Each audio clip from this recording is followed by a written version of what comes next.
Stories and Paper Artisans. It's Chandra with Stockton Stuff. I am here with a project share that I saw, and I had it kind of held on to it and said I'm going to do that one day. I thought it was really neat, but it ended up being a little bit of a challenge, and so I had to do it in phases to get it done. So I had an idea in my mind what I wanted to use it for, and it is called the Double Slider card.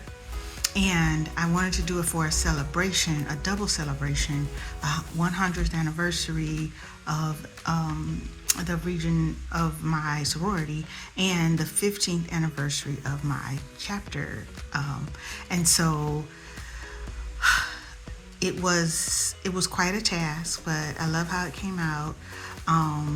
So I used a lot of computer work instead of stamping because I was mass producing. So I created 21 of these, and this I got from a magazine, and I because it had all of the Great Lakes on it, and I added 100th anniversary and tried my best to get a font that was similar and the same color green in there.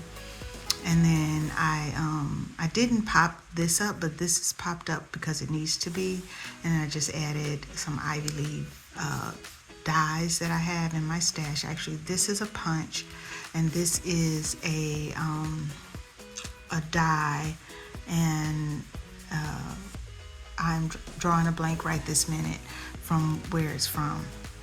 And then this is our sorority symbol right now under this administration. And so so it pulls up by the little ribbon, and this is some Park Lane 110 printed with the little flowers, and I cut out the number 15.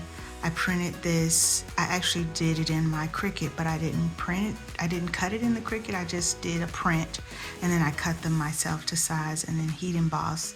I had this small stamp, and it's a rose in there. This isn't the best one. Sometimes when you heat emboss small stamps, it doesn't come out as clear. And so this is the part, of course, that is the work to get that going correctly.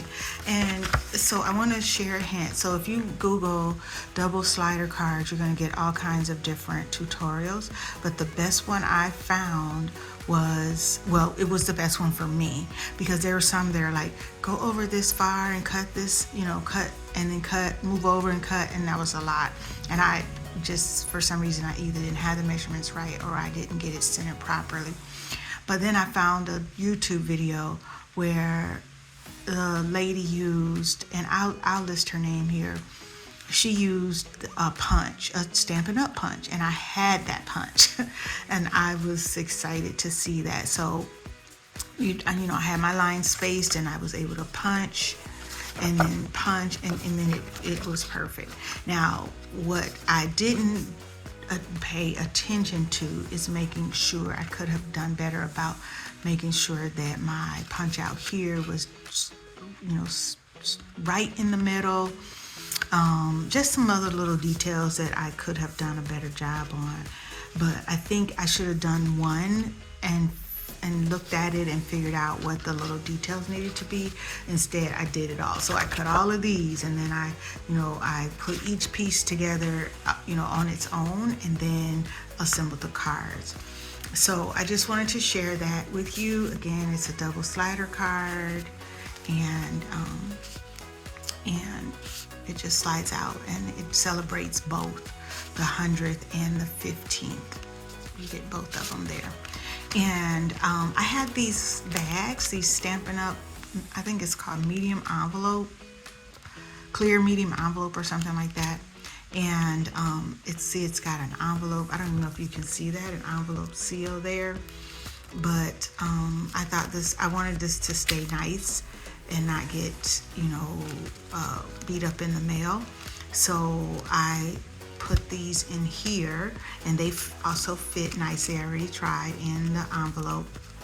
So I'll mail them this way. Actually, I'm going to mail some of them in bulk and some of them will be mailed individually. So hopefully they will make it safely. But I just wanted to share that with you. Sometimes when you see a challenging card, just think about it and really look at it. And my tip would be, do one as your prototype and then do the rest. Don't try to do them all together, because you need to kind of see what the little intricacies of it that you need to have some specific detail. So I just wanted to share that tip with you. I will share some things in the description box and maybe along and throughout the video of some things I mentioned. Thanks for watching. Have a great day.